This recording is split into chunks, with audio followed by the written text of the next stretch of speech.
Marble Pie was afraid of the mirror in the corner of her room. Fear was a daily event for the Earth Pony, but she had learned to live with the routine frights that swept her insecurities, such as talking to strangers, or being seen in public. She could hide, run away, or push her louder, grumpier sister, Limestone, into over-communication with others. After a bout of harsh discourse with her, most ponies would usher their business quickly or find an excuse to leave. She loved Limestone for her sourness and complete lack of empathy towards others because it reduced the amount of incidents where Marble had to have exposure to others. But Limestone couldn't help her when the pony was staring back from inside the polished black of the standing onyx mirror that stood in the safe space of her own bedroom. Marble remained curled up on her bed, where she had retreated from the being in the mirror. The warm sheets provided no comfort as they entombed the mare within. Brushed lavender eyes flickered from inside the confines of the shivering blanket fort like distress beacons in the direction of the mirror. Her heart beat like grouse wings and her mouth ran dry of saliva. Her tongue felt like rough sandpaper as it retracted back into her throat, scratching at the soft flesh as it did. "It's okay. Calm down. What was that thing?" "Nothing. Maybe just your imagination." Marble talked to herself wordlessly. She couldn't recall how long she had been doing it, but her therapist had said holding conversations in her mind could help her ease into conversation with others. That was when she still had a therapist. The visits hadn't helped. Dread filled the room like a suffocating tire smoke, caustic and razing to the lungs. Marble had been combing her mane in front of the mirror when she saw the demented face staring back at her. She had only glimpsed at it, but the sight had panicked her. Marble had bolted like a frightened child to her bed, knocking the lamp beside her bed over and extinguishing the light like a blade across the jugular as the flickering flame snuffed. The brush she was running through her mane had flown in an unknown direction, lying in an unseen part of the room. The mirror had upturned as Marble had kicked out reflectively from the shock of what she had observed.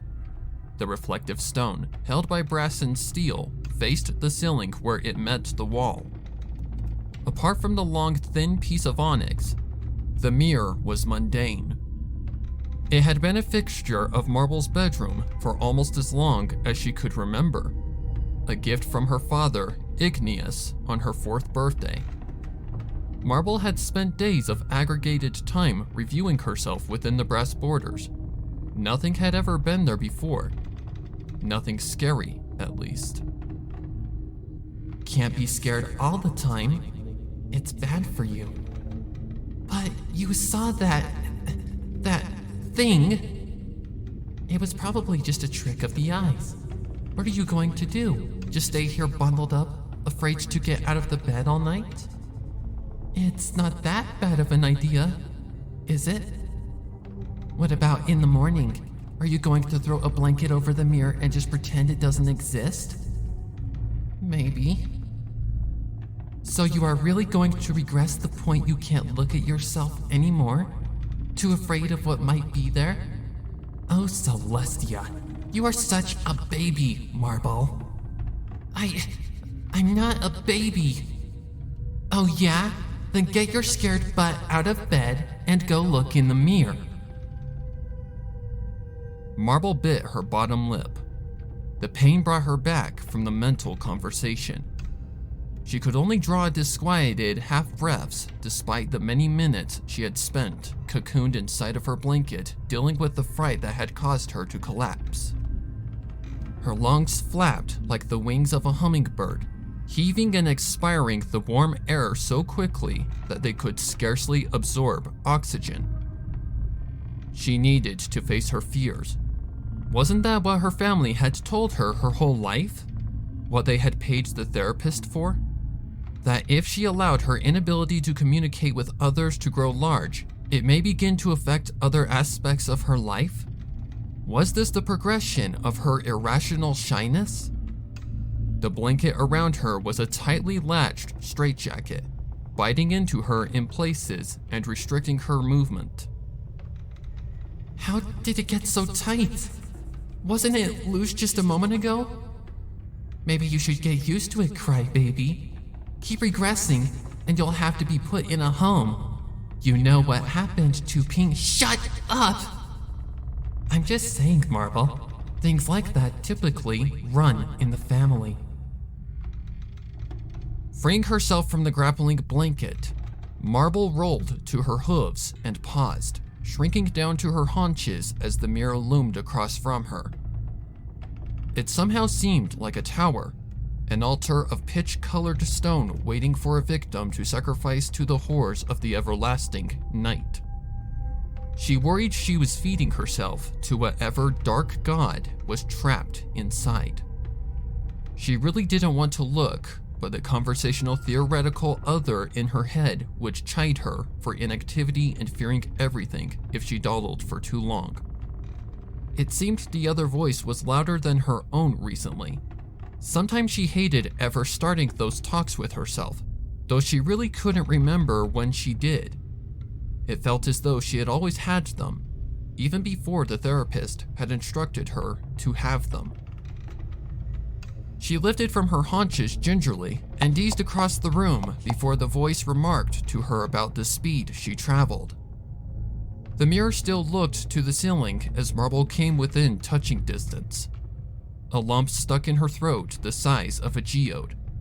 It ached from the desert that her swallowing apparatus had become. Okay, good job. I knew you had it in you to cross the floor. The voice was sarcastic, and Marble harumphed to herself. You don't have to be like that, you know. I'm not a baby. Prove it. Pull the mirror down and look into it. I'll show you. But if that thing is there, I don't want to hear any more smart Alec comments. Marble did as instructed and hesitantly brought her hoof to the upward-facing stone. Her hoof floated a few inches away from the polished reflective surface and trembled. Something inside warned her. Something small and distant. Don't chicken out now. Touch it. Her hoof edged closer and rattled off a series of sharp clacks as her nerves vibrated her frightened hooves against the rock. She felt the lump moving in her throat, tearing its way, unlubricated by saliva, down into her chest where it lodged behind her pumping heart. Her breathing was ragged and jittery, like a one-legged rabbit trying to run from a predator. She felt like crying. Down she goes, Marble. Pull it down and look into it. She almost felt mesmerized as her hoof followed the command she had not issued. The heavy stone mirror gently creaked as the surface rotated towards the gray mare. Marble wanted to close her eyes, to avoid the thing that was just waiting on the other side, but something wouldn't let her. She turned her head to one side, trying to defend part of her vision as the ceiling slowly rotated away to be replaced by the wall. Picture frames hung of her family in the mirror as she tugged it downward. She could see the top of her head, the dark gray mane rendered almost black in the lightless room. She swallowed hard and prepared to look into her reflected face. She hoped she would recognize the mirror in the mirror, but it was the eyes, her eyes, that she dreaded the most to see. She had only caught them for a fraction of a second before. They were rimmed in the hellish golds of deep flame, the pupils elongated like that of a cat and glowing like a smeared firefly. The sclera had been banishment, the void of the unknown, and the iris a fountain of dark, old blood. Time's wasting. Is this all you have to offer? Want me to make the reservations at the psych ward for you now, or leave me alone? I'm doing it, okay? Just in my own time. She paused, taking in a breath of hot air that burned deep in her chest. She thought she felt her heart stop as she readied herself for the terrifying visage that awaited her in the reflection. She yanked the mirror down and prepared to shriek.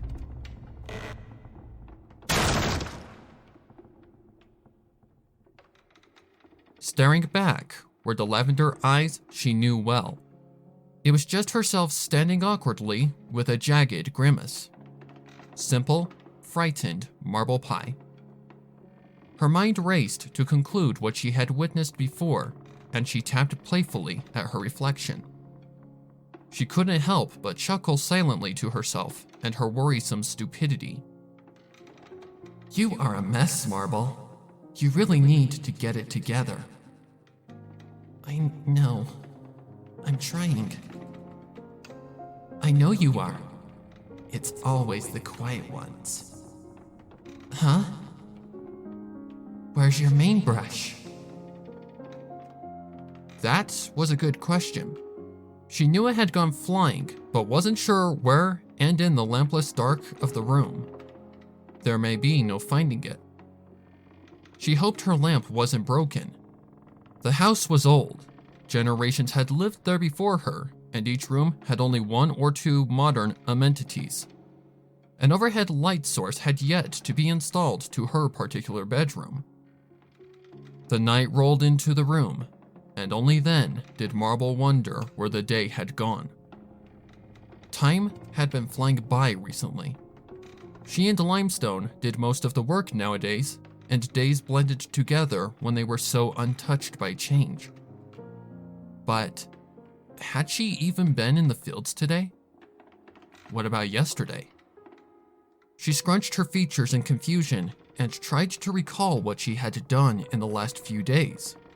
Maybe her nature was getting to her and the self-imposed fright had rattled or addled her brain. She could only recall bits and pieces of the last week, and none of it was more than waking up, rolling around in bed to get comfortable, or other middling things. She looked down from the mirror and crouched, searching below the brass frame with her hooves, hoping to feel the brush more than see it.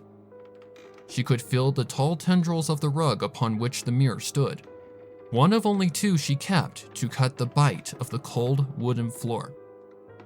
Her hoof bumped something, and she pulled it close, smiling gingerly at the brush. She stood once more, cradling the ebony wood brush in one hoof. Now she just needed to check on the lamp, and hopefully she could finish combing and straightening her mane before. She looked up, and horror stared back into her from the depths of the abyssal glass. Eyes of black ash and raging flame poured into Marble like molten steel, filling the mare with white-hot fear and rigid, rebar-like stiffness that would render rigor mortis envious. Locked in place, she gawked in terror as the figure before her grinned from ear to ear with a mouth of rotting, worm-infested teeth. The smile it gave was a sepulchre for joy and happiness, their corpses gaunt and drawn up tightly from the decay like dead, fried marshmallow shells. It looked like her. Celestia, help her. The thing in the mirror looked like her. Her muscles tore free from the stiffness, and a bright bolt of pain flared up each leg as she twisted and turned, fleeing from the gaze of the onyx surface. It seemed the thing inside was laughing at her, though she couldn't hear it. The laughter came from inside of her head. Limestone! I need to get my sister. She'll know what to do. The voice in her head, her conversation imitation, was eerily quiet. Maybe it realized now that Marble had told the truth, or maybe it was still reeling from the nightmare in the mirror. Limestone's room was right next door, and Marble made the distance in only a few seconds. She hammered her hooves into the door loudly. Her parents were upstairs asleep, but age had brought the sunset of their hearing, and even Limestone had to almost yell for them to hear her. Wake up! Wake up, Limestone! Please! Marble paused to look behind her. The door was hanging open like the maw of a bleached skull, empty and dreamless. It remained still and quiet. She turned and rattled another volley of shrieks into the door and strained to hear over the blood pumping in her ears. Once more, her heart thrummed like the engine of a locomotive.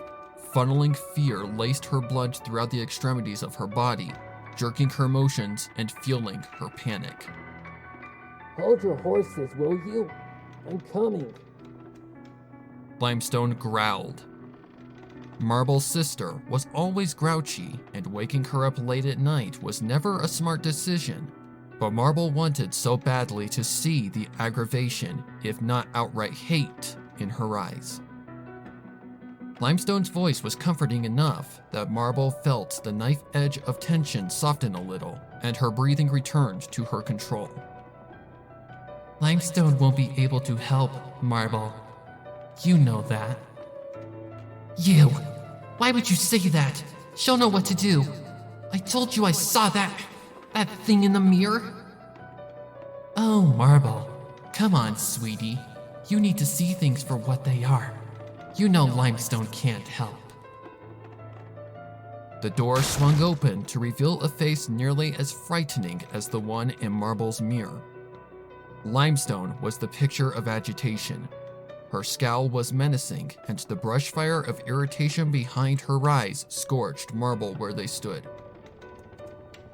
What, Marble? What? What did I tell you about knocking on this door after 7 p.m.? The gray mare snatched Limestone's hooves and tugged as hard as she could, pulling her towards her room.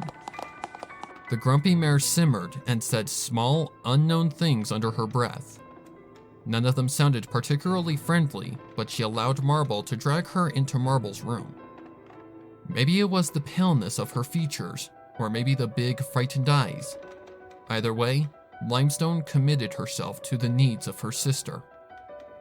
Careful not to step in a manner where the mirror would catch sight of her, Marble sidestepped into her room, creeping up on the mirror after letting go of Limestone's leg. She moved quickly to the side of the furniture and motioned Limestone to stand before it. Her eyes shuddered, and she recoiled down as small as possible, covering her head with both forelegs, and waited for her older, braver sister to see the thing inside. If this is some sort of joke, I'm not going to be happy. Limestone warned and shook her head angrily. She marched to the mirror and looked deeply into it. Her hateful expression never changed as she tilted her head from side to side and then lifted and lowered the mirror, inspecting it. Her eyes focused like light through a prism onto the cowering mare. Told you she didn't see it. There's nothing there that shouldn't be there, Marble. Marble was stunned and bit her lip, curling up in preparation for the harangue of insults and yelling that she was about to endure from her sister. She closed her eyes as if the harsh words might injure them. But they never came. Marble popped one eye open, then the other, and twisted her head back and forth. Limestone wasn't there. There was no possible way that Limestone wouldn't have blasted her for waking her up. It just didn't make sense. Did she go back to her room? No, Marble. She didn't. You know she didn't. I don't know anything. Why do you assume I just know all of these things? Look in the mirror. No! Just look. It's there. I know it is. A laughter like bubbling tar filled her mind. It swelled and filled her head until she thought it might explode. Suddenly, just as quickly as it began, it ended. Sweetie, I've been here for a very, very long time. Look in the mirror and don't run away this time. She felt compelled to look even though she didn't want to. The voice in her head, her imaginary conversation friend, took control of her body and eased it before the mirror against her will. The thing stood there, a cruel mockery of marble. Its skin was ashen and scaled, her mane more of a boneless bat wing stretching across the ruddy face. Her tail was that of a great lizard, and it throbbed back and forth to the frantic rhythm of her pulsing heart. A pair of cindered horns twisted around like that of an antelope, up and behind the sizzling flesh of the reflection. Its hooves were cloven like a deer's, and old, dark splashes of crimson decorated up each leg. The burning coals of Mirror Marble's eyes floated in a gold-rimmed sea of infinite black. Hello, Marble. It took everything for the mare not to turn and run. She idly wondered if she even could control her body, because everything told her to flee, but she stood as still as a tombstone. It wasn't the first time she felt alien in her own skin. Wasn't this kind of thing happening more and more often? I can read your mind, so don't worry about speaking.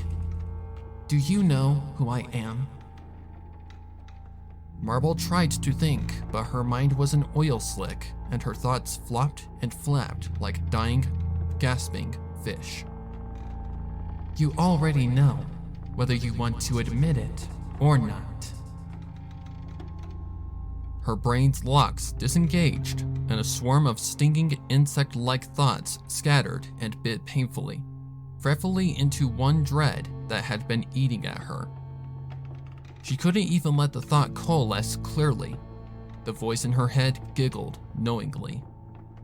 No, you're not. I'm not like Pinkie. I'm a good pony. I don't bother anyone. The Mirror Marble grinned. A hideously calloused tongue rolled over saw-blade teeth, and maggots fell from the haunted grin to writhe at the obsidian hooves. Okay, fine. You want to play this game? Call me a demon. I've been watching you for a long time. Ever since they strung your sister up to her neck. Not that I wasn't there before, but that's when you called me.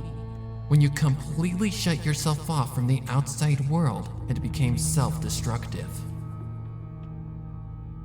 Marble's lip trembled, and she fought to move, to escape. She didn't want to think anymore. She tried to silence the voice in her head. Wasn't that what her therapist had told her to do after she confided in her about how it frequently asked her to do things? Terrible things? That when she held her imaginary conversations, she lost herself to the will of the other? She felt like something else was taking her place. She had stopped attending the therapy sessions because the voice told her not to trust the doctor. The demon marble nodded gently and reached out with a hoof. The surface of the onyx mirror shimmered and bubbled raucously, spilling in heaps of mercury-colored tears that gathered in a pool at the bottom brass rim. Touch me, Marble.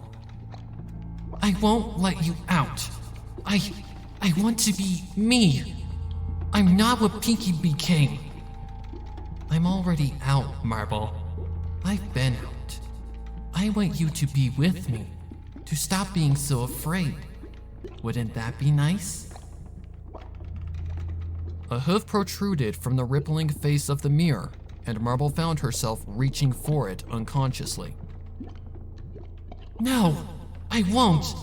Please, Limestone, Mother, Father, any pony, help me! The extended hoof gestured behind the mare, and bits of ash broke from the scaly flesh to slowly lilt towards the floor. Look, Marble, it's already too late. Marble followed the direction of the motion, and her eyes fell upon the dried carcass of a pony on her bed. She was shocked, but somehow knew that it would be there. The skin was taut and wrapped like wax paper around a catastrophe of jumbled and broken bones. What coat remained was patchy and as dry as straw. The skull of the corpse was broken by some blunt instrument, and the eyes had dried to raisin-sized rice-like crisps. She knew it was limestone, and remembered how fun it had been to shut that hateful bitch up once and for all. The fear and pain was fading quickly and being replaced with wonder and sadistic glee. She felt her tongue lick her lips, and she turned back to the mirror. Something small inside squeaked in protest, but it was a cricket near a waterfall. But I'm a good pony. Marble's hoof raised, slowly moving towards the scaled, ash-flaked hoof reaching from the mirror. The thing inside smiled sweetly. Genetics, Marble. It's not your fault. Something's just run in the family. Maybe, had you come out of your shell, things would be different. But you doomed yourself to that which you most feared. It's okay though. We'll be happy together. I'll take care of you, just like you always wanted. Their hooves touched, and Marble felt at ease.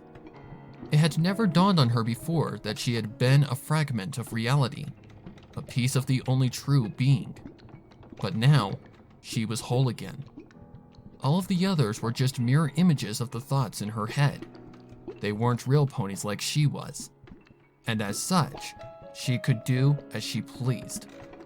Even if all of those shadowy images that falsely represented themselves as ponies wouldn't like what she wanted to do to them. Marble looked in the mirror and grinned as she kicked the desiccated corpse of limestone from her bed. She leaned back and grinned at what she saw.